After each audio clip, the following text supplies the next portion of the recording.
Price the lord. Hallelujah. ದೇವರು ಸಭೆಗೆ ಕೊಟ್ಟ 2 ವಾಗ್ದಾನವನ್ನು ಧ್ಯಾನಿಸುತ್ತಾ ದೇವರನ್ನು ನಾವು ಸ್ತುತಿಸುವ. 1ನೇ ವಾಗ್ದಾನವಾಗಿದೆ 17:6 ಏನು?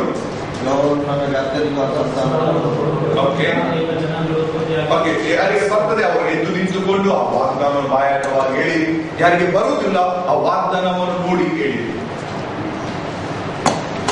ಯೆಹೋವನು ನನಗೆ ಅತ್ಯಧಿಕವಾದ ಸಂತಾನವನ್ನು ಕೊಡುವನು, ನನ್ನಿಂದ ಜನಾಂಗ ಉತ್ಪತ್ತಿಯಾಗಿ ಅರಸರು ಹುಟ್ಟುವರು. ಹಲ್ಲೆಲೂಯಾ. ನಾವು ದೇವರಿಗೆ ಸ್ತೋತ್ರವನ್ನು ಸಲ್ಲಿಸುವ. ದೇವರು ನಿನಗೆ ಸ್ತೋತ್ರ ಹೇಳುವ. ದೇವರು ನಿನಗೆ ಸ್ತೋತ್ರ. ನಮಗೆ ಅತ್ಯಧಿಕವಾದ ಸಂತಾನವನ್ನು ನೀವು ಕೊಡುವುದಕ್ಕಾಗಿ ಸ್ತೋತ್ರ. ನನ್ನಿಂದ ಜನಾಂಗಗಳು ಉತ್ಪತ್ತಿಯಾಗಿ ಅರಸರು ಹುಟ್ಟುವರು, ಅದಕ್ಕಾಗಿ ಸ್ತೋತ್ರ. ಹಲ್ಲೆಲೂಯಾ. ಬೇರೆ ಯಾರಿಗಾದ್ರೂ ಬಾಯಾಟ ಬರುವುದಾದರೆ ನಿಂತುಕೊಂಡು ಆ ವಾಗ್ದಾನವನ್ನು ಕೇಳಿರಿ. ಅದು ನಿಮ್ಮ ಭವಿಷ್ಯವಾಗಿದೆ. ದೇವರು ನಿಮ್ಮನ್ನು ಆ ರೀತಿ ನಡೆಸುವಾತನಾಗಿದ್ದಾನೆ. ನನಗೆ ಅತ್ಯಧಿಕವಾದ ಸಂತಾನವನ್ನು ಕೊಡುವೆನು, ನನಗೆ ಅತ್ಯಧಿಕವಾದ ಜನಾಂಗಗಳನ್ನು. ಓಕೆ, ನಾವು ಪುನಃ ಆ ವಾಗ್ದಾನವನ್ನು ಓದುವ. ಯೆಹೋವನು ನನಗೆ ಅತ್ಯಧಿಕವಾದ ಸಂತಾನವನ್ನು ಕೊಡುವನು, ನನ್ನಿಂದ ಜನಾಂಗಗಳು ಉತ್ಪತ್ತಿಯಾಗಿ ಅರಸರು ಹುಟ್ಟುವರು. ಓಕೆ, ಬೇರೆಯವರು ಎದ್ದು ನಿಂತು ಆ ವಾಗ್ದಾನವನ್ನು ಹೇಳಿ. ಯೆಹೋವನು ನನಗೆ ಅತ್ಯಧಿಕವಾದ ಸಂತಾನವನ್ನು ಕೊಡುವನು, ಆಮೆನ್. ನನ್ನಿಂದ ಜನಾಂಗಗಳು ಉತ್ಪತ್ತಿಯಾಗಿ ಅರಸರು ಹುಟ್ಟುವರು. ಹಲ್ಲೆಲೂಯಾ. ನಾನು ವಾಗ್ದಾನಕ್ಕಾಗಿ ಸ್ತೋತ್ರವನ್ನು ಸಲ್ಲಿಸುವ. ದೇವರೇ, ಈ ವಾಗ್ದಾನಕ್ಕಾಗಿ ಸ್ತೋತ್ರ. ಇದನ್ನು ನೆರವೇರಿಸುವಾತನಾಗಿದ್ದಕ್ಕಾಗಿ ಸ್ತೋತ್ರ. ನಾವೆಲ್ಲರೂ ನಮ್ಮ ಬಾಯಿಗಳು ದೇವರಿಗೆ ಸ್ತೋತ್ರವನ್ನು ಸಲ್ಲಿಸುವ. ದೇವರಿಗೆ ವಾಗ್ದಾನಕ್ಕಾಗಿ ಸ್ತೋತ್ರ. ಈ ವಾಗ್ದಾನ ನನ್ನಲ್ಲಿ, ನನ್ನ ಕುಟುಂಬದಲ್ಲಿ, ಈ ಸಭೆಯಲ್ಲಿ ನೆರವೇರುವುದು, ಅದಕ್ಕಾಗಿ ಸ್ತೋತ್ರ ಕರ್ತನೆ. ಹಲ್ಲೆಲೂಯಾ. ದೇವರಿಗೆ ವಾಗ್ದಾನಕ್ಕಾಗಿ ಸ್ತೋತ್ರ. ನನಗೆ ಅಧಿಕವಾದ ಸಂತಾನ ನೀನು ಕೊಟ್ಟಿದ್ದಕ್ಕಾಗಿ ಸ್ತೋತ್ರ. ಯೇಸು ಕ್ರಿಸ್ತನ ಹೆಸರಿನಲ್ಲಿ ಅವರು ಈ ಸಭೆಗೆ ಬರುವುದಕ್ಕಾಗಿ ಸ್ತೋತ್ರ ಕರ್ತನೆ. ನನ್ನಿಂದ ಜನಾಂಗಗಳಲ್ಲಿ ಉತ್ಪತ್ತಿ ಮಾಡುತ್ತಿ, ಅದಕ್ಕಾಗಿ ಸ್ತೋತ್ರ. ನನ್ನಿಂದ ಅರಸರು ಹುಟ್ಟುವರು, ಅದಕ್ಕಾಗಿ ಸ್ತೋತ್ರ ಕರ್ತನೆ. ಇನ್ನೊಬ್ಬರು ಆ ವಾಗ್ದಾನವನ್ನು ನಿನಗೆ ಅತ್ಯಧಿಕವಾದ ಸಂತಾನವನ್ನು ಕೊಡುವೆನು, ನಿನ್ನಿಂದ ಜನಾಂಗಗಳು ಉತ್ಪತ್ತಿಯಾಗಿ ಅರಸರು ಹುಟ್ಟುವರು. ನೀವು ನನಗೆ ಅತ್ಯಧಿಕ ಸಂತಾನವನ್ನು ಕೊಡುವನು, ನನ್ನಿಂದ ಜನಾಂಗಗಳನ್ನು ಉತ್ಪತ್ತಿ ಮಾಡಿ ಅರಸರು ಸ್ತೋತ್ರ. ಇನ್ನೊಂದು ವಾಗ್ದಾನವನ್ನು ದೇವರು ಕೊಟ್ಟಿದ್ದನು. ಯಾರಿಗೆ ನೆನಪಿದ್ದ ದಯಮಾಡಿ ಎದ್ದು ನಿಂತು ಆ ವಾಗ್ದಾನ ಹೇಳಿ. ಐಸಾಯ 60:22. ಚಿಕ್ಕವನಿಂದ ಒಂದು ಕುಲವಾಗುವುದು, ಅಲ್ಪನಿಂದ ಬಲವಾದ ಜನಾಂಗವಾಗುವುದು. ಯೆಹೋವನು ಕ್ಲುಪ್ತ ಕಾಲದಲ್ಲಿ ಅದನ್ನು ನೆರವೇರಿಸನು. ದೇವರ ವಾಕ್ಯ ಬಾಯಿಗೆ ಬರುವುದಿಲ್ಲ. ಆ ವಾಕ್ಯವನ್ನು ಓದಿ ಹೇಳಿ. ಚಿಕ್ಕವನಿಂದ ಒಂದು ಜನಾಂಗವಾಗುವುದು, ಚಿಕ್ಕವನಿಂದ ಒಂದು ಕುಲವಾಗುವುದು, ಅಲ್ಪನಿಂದ ಒಂದು ಬಲವಾದ ಜನಾಂಗವಾಗುವುದು. ನಾನು ಯೆಹೋವನು ಕ್ಲುಪ್ತ ಕಾಲದಲ್ಲಿ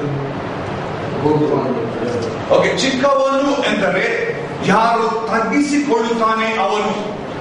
ಚಿಕ್ಕವನು ಅಂದ ಕೂಡಲೇ ಪ್ರಾಯದಲ್ಲಿ ಚಿಕ್ಕವನು ಎಂದು ಅರ್ಥ ಅಲ್ಲ. ಚಿಕ್ಕವನು ಎಂದರೆ ಹಣ ಇಲ್ಲದವನು ಎಂದು ಅರ್ಥ ಅಲ್ಲ. ಚಿಕ್ಕವನೆಂದರೆ ಏನು ತಿಳಿಯದವನು ಎಂದು ಅರ್ಥ ಅಲ್ಲ. ಚಿಕ್ಕವನೆಂದರೆ ಆತ್ಮದಲ್ಲಿ ಬಡವನಾಗಿರುವವನು.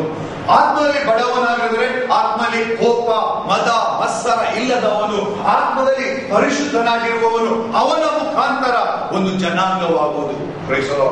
ಅಂತವರು ನಾವು ಆಗಿದ್ದೇವೆ ಯೇಸು ಕ್ರಿಸ್ತನಲ್ಲಿ. ಯೇಸು ಕ್ರಿಸ್ತ ನಮ್ಮನ್ನು ಆತ್ಮದಲ್ಲಿ ಬಡವರನ್ನಾಗಿ ಮಾಡಿದ್ದಾರೆ. ಆತ್ಮದಲ್ಲಿ ಬಡವರೆಂದರೆ ಸತ್ಯಕ್ಕಾಗಿ ಹಸಿದವರು. ಬಡವರು ಯಾವಾಗಲೂ ಹಸಿದಿರುತ್ತಾರೆ. ಆತ್ಮದಲ್ಲಿ ನಾವು ಬಡವರಾಗಿರುವಾಗ ನಾವು ಸತ್ಯಕ್ಕಾಗಿ ಯಾವಾಗಲೂ ಹಸಿದಿರುತ್ತೇವೆ. ಸತ್ಯವನ್ನು ಯಾವಾಗಲೂ ನಾವು ಪ್ರೀತಿಸುತ್ತೇವೆ. ಸತ್ಯಕ್ಕಾಗಿ ನಾವು ನಿಲ್ಲುವವರಾಗಿದ್ದೇವೆ. ಆತ್ಮಿಕ ಹಸಿವು ನಮ್ಮಲ್ಲಿ ಉಂಟಾಗಲಿ ಎಂದು ನಾವು ಪ್ರಾರ್ಥಿಸುವ. ನಾವು ಹೇಳುವ, ತಂದೆಯಾದ ದೇವರೇ, ಇವತ್ತು ಸಭೆಗೆ ಬರೆದವರಿಗಾಗಿ ನಾವು ಪ್ರಾರ್ಥಿಸುತ್ತೇವೆ. ಅವರ ಹೃದಯದಲ್ಲಿ ಆತ್ಮಿಕ ಹಸಿವು, ಆತ್ಮಿಕ ಬಾಯಾರಿಕೆ, ಆತ್ಮಿಕ ಆಸೆ ಯೇಸು ಕ್ರಿಸ್ತನ ಹೆಸರಿನಲ್ಲಿ ಹೆಚ್ಚಲಿ ನಾವು ಪ್ರಾರ್ಥಿಸುತ್ತೇವೆ. ನನ್ನಲ್ಲಿ ಕೂಡ ಆತ್ಮಿಕ ಆಸೆ, ಆತ್ಮಿಕ ಬಾಯಾರಿಕೆ, ನಿನ್ನ ವಾಕ್ಯದ ಆಸೆ ಹೆಚ್ಚಲಿ ಎಂದು ನಾನು ಪ್ರಾರ್ಥಿಸುತ್ತೇನೆ. Amen, amen. ಇನ್ನೊಬ್ಬರು ಆ ವಾಗ್ದಾನವನ್ನು ಟ್ರೈ ಮಾಡಿ ನೋಡುವ. 60:22. ಚಿಕ್ಕವನಿಂದ ಒಂದು ಕುಲವಾಗುವುದು, ಅಲ್ಪನಿಂದ ಬಲವಾದ ಜನಾಂಗವಾಗುವುದು. ಯೆಹೋವನೆಂಬ ನಾನು ಗುಪ್ತ ಕಾಲದಲ್ಲಿ ಅದನ್ನು ಬಲುಬೇಗನೆಂದು ಉಂಟು ಮಾಡುವುದು. ಕಣ್ಣು ಮುಚ್ಚಿಕೊಂಡು 2 ವಾಗ್ದಾನಕ್ಕಾಗಿ ಸ್ತೋತ್ರವನ್ನು ಸಲ್ಲಿಸುವ. ಯೆಹೋವನೇ 2 ವಾಗ್ದಾನಗಳನ್ನು ನೀನು ಕೊಟ್ಟಿದ್ದಿ. ಈ ವಾಗ್ದಾನಗಳನ್ನು ನೀನು ನೆರವೇರಿಸುವ ಆತನಾಗಿ ಅದಕ್ಕಾಗಿ ಸ್ತೋತ್ರ. ಈ ವಾಗ್ದಾನವನ್ನು ನಾವು ನೋಡುವರಾಗಿದ್ದೇವೆ, ಅದಕ್ಕಾಗಿ ಸ್ತೋತ್ರ ಕರ್ತನೆ. ತಂದೆ, ನಿನ್ನ ಕರುಣೆಗಾಗಿ ನಿನ್ನ ಕೃಪೆಗಾಗಿ ನಾವು ಸ್ತೋತ್ರವನ್ನು ಸಲ್ಲಿಸ್ತೇವೆ ಯೇಸುವಿನ ನಾಮದಿಂದ. Amen, amen. Thank you lord. Hallelujah, hallelujah, hallelujah. ದೇವರ ಆತ್ಮನೇ, ನಿನ್ನನ್ನೇ ನಾವು ಎದುರು ನೋಡುವರಾಗಿದ್ದೇವೆ. ನೀನು ನಮಗೆ ವಾಕ್ಯವನ್ನು ಕಲಿಸಬೇಕಾಗಿ ನಾವು ಪ್ರಾರ್ಥಿಸ್ತೇವೆ. ನೀನು ನಮ್ಮಲ್ಲಿ ಮಾತನಾಡಬೇಕಾಗಿ ಪ್ರಾರ್ಥಿಸುತ್ತೇವೆ ತಂದೆ. ನೀನು ನಮ್ಮ ಸೇವೆಯಲ್ಲಿ ಸಂತೋಷ ಪಡಬೇಕಾಗಿ ನಾವು ಪ್ರಾರ್ಥಿಸುತ್ತೇವೆ ತಂದೆ. ನಿನ್ನ ಸೇವೆಯನ್ನು ಇನ್ನೂ ಒಳ್ಳೆಯ ರೀತಿಯಲ್ಲಿ ಮಾಡುವುದಕ್ಕಾಗಿ ನಮಗೆ ಕಲಿಸು ಕರ್ತನೆ. ಕರ್ತನೆ, ಸಭೆಗೆ ಆತ್ಮಗಳು ಬರದಾಗಿ ತಡೆಯುವ ಎಲ್ಲ ಶಕ್ತಿಗಳನ್ನು ನೀನು ಮುರಿದು ಹಾಕುವೆಂದು ನಾವು ಪ್ರಾರ್ಥಿಸುತ್ತೇವೆ. ನಿನ್ನ ಸಭೆಯನ್ನು ನಿನ್ನ ಮಹಿಮೆಯಿಂದ, ನಿನ್ನ ಬಲದಿಂದ, ನಿನ್ನ ಶಕ್ತಿಯಿಂದ ನೀನು ತುಂಬಿಸುವೆಂದು ನಾವು ಪ್ರಾರ್ಥಿಸುತ್ತೇವೆ ಕರ್ತನೆ. ಇವತ್ತು ಕರೆದುಕೊಂಡು ಬಂದ ಪ್ರತಿಯೊಬ್ಬರಿಗಾಗಿ ಸ್ತೋತ್ರ. ಇವರನ್ನು ಮಾತನಾಡು ಕರ್ತನೆ, ಇವರನ್ನು ಹೆಚ್ಚಿಸು ಕರ್ತನೆ, ಇವರನ್ನು ಬಲಪಡಿಸು ಕರ್ತನೆ. ನಿನ್ನ ಮಹಿಮೆಗಾಗಿ ಎಲ್ಲವೂ ಆಗಲಿ ಎಂದು ನಾವು ಪ್ರಾರ್ಥಿಸ್ತೇನೆ. Amen, amen, amen. ನಾವು ಇವತ್ತಿನ ವಾಕ್ಯ ಅಧ್ಯಯನಕ್ಕಾಗಿ 1ನೇ ಯೆಹೋವನ ಸುವಾರ್ತೆ 1ನೇ ವಾಕ್ಯ ಮತ್ತು 2ನೇ ವಾಕ್ಯವನ್ನು ಓದುವ. 2 ಮಂದಿ ಆದರೂ ಓದಿ. ಆದಿಯಲ್ಲಿ ವಾಕ್ಯವಿತ್ತು, ಆ ವಾಕ್ಯವು ದೇವರ ಬಳಿಯಲ್ಲಿತ್ತು, ಆ ವಾಕ್ಯವೇ ದೇವರಾಗಿತ್ತು. ಸುವಾರ್ತೆ ಯೋಹಾನನ ಸುವಾರ್ತೆ 1ನೇ ಅಧ್ಯಾಯ 1 ಮತ್ತು 2 ಓದುವ. ಆದಿಯಲ್ಲಿ ವಾಕ್ಯವಿತ್ತು, ಆ ವಾಕ್ಯವು ದೇವರ ಬಳಿಯಲ್ಲಿತ್ತು, ಆ ವಾಕ್ಯವು ದೇವರಾಗಿತ್ತು, ಆ ವಾಕ್ಯವನ್ನು ಆದಿಯಲ್ಲಿ ದೇವರ ಬಳಿಯಲ್ಲಿದ್ದನು. ಸಾಕು. ಇನ್ನೊಮ್ಮೆ ಹೇಳುವ ಸಹೋದರಿಂದ ಹೇಳುವ. ಆದಿಯಲ್ಲಿ ವಾಕ್ಯವಿತ್ತು, ಆ ವಾಕ್ಯವು ದೇವರೊಂದಿಗೆ ಇತ್ತು, ಆ ವಾಕ್ಯವು ದೇವರಾಗಿತ್ತು, ಆ ವಾಕ್ಯವು ದೇವರಾಗಿತ್ತು, ಆ ವಾಕ್ಯವನ್ನು ಆದಿಯಲ್ಲಿ, ಆ ವಾಕ್ಯವನ್ನು ಆದಿಯಲ್ಲಿ ದೇವರ ಬಳಿಯಲ್ಲಿದ್ದರು. ನಾವು 2ನೇ ವಾಕ್ಯವನ್ನು ಇವತ್ತು ಗಮನಿಸುವ. ಇನ್ನೊಮ್ಮೆ 2ನೇ ವಾಕ್ಯವನ್ನು ನಾವು ಹೇಳುವ. ಆದಿಯಲ್ಲಿ ವಾಕ್ಯವಿತ್ತು, 2ನೇ ವಾಕ್ಯಕ್ಕಾಗಿ ಆ ವಾಕ್ಯವು ದೇವರಾಗಿತ್ತು, ಆ ವಾಕ್ಯವು ದೇವರಾಗಿತ್ತು, ಆ ವಾಕ್ಯವು ಆದಿಯಲ್ಲಿ ದೇವರ ಬಳಿಯಿತ್ತು, ದೇವರ ಬಳಿಯಲ್ಲಿ. ಆ ವಾಕ್ಯವು ದೇವರ ಬಳಿಯಲ್ಲಿತ್ತು. ಹೇಳಿದರೆ ಆ ವಾಕ್ಯವು ದೇವರ ಬಳಿಯಲ್ಲಿತ್ತು. ನಿಮ್ಮ ಬಾಯಿಗೆ ಆ ವಾಕ್ಯವು 14ನೇ ವಾಕ್ಯವನ್ನು ಓದುವ. ಅದರಲ್ಲಿ ಆ ವಾಕ್ಯವನ್ನು ನರವತಾರ ಎತ್ತಿ ನಮ್ಮ ಮಧ್ಯದಲ್ಲಿ ವಾಸ ಮಾಡಿದನು. ಓಕೆ. ಆ ವಾಕ್ಯವು ಇಲ್ಲಿ, ಆ ವಾಕ್ಯವು ದೇವರ ಬಳಿಯಲ್ಲಿದ್ದ ವಾಕ್ಯವು ನಮ್ಮನ್ನು ರಕ್ಷಿಸುವುದಕ್ಕಾಗಿ, ನಮ್ಮನ್ನು ಬಲಪಡಿಸುವುದಕ್ಕಾಗಿ ಮನುಷ್ಯನಾಗಿ ನಮ್ಮ ಮಧ್ಯದಲ್ಲಿ ಬಂತು.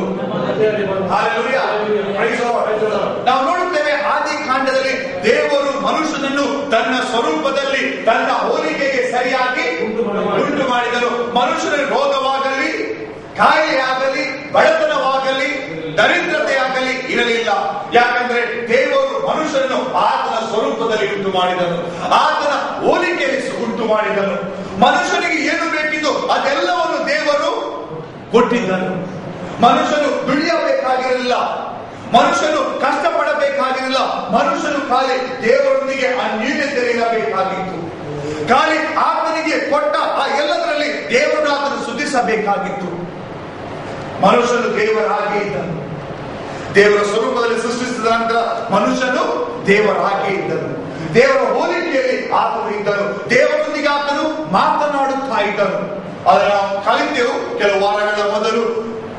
ಆದಿಕಾಂಡ 3ರಲ್ಲಿ ಹೇಗೆ ಆ ಮನುಷ್ಯನು ಅದನ್ನೆಲ್ಲವನ್ನು ಕಳೆದುಕೊಂಡನು ಎಂದು 3 ಸುಳ್ಳುಗಳನ್ನು ಆತನು ನಂಬಿದನು. ಸೈತಾನನು ಬಂದು ಆತನಿಗೆ ಹೇಳಿದನು, ಯಾವಾಗ ನೀನು ಈ ಮರದ ಹಣ್ಣನ್ನು ತಿನ್ನುತ್ತಿ ನೀನು ದೇವರಂತೆ ಆಗುತ್ತಿ, ನೀನು ಸಾಯುವುದು ಇಲ್ಲ.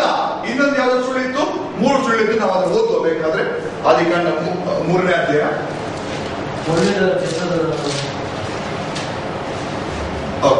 ಓದಿ 3.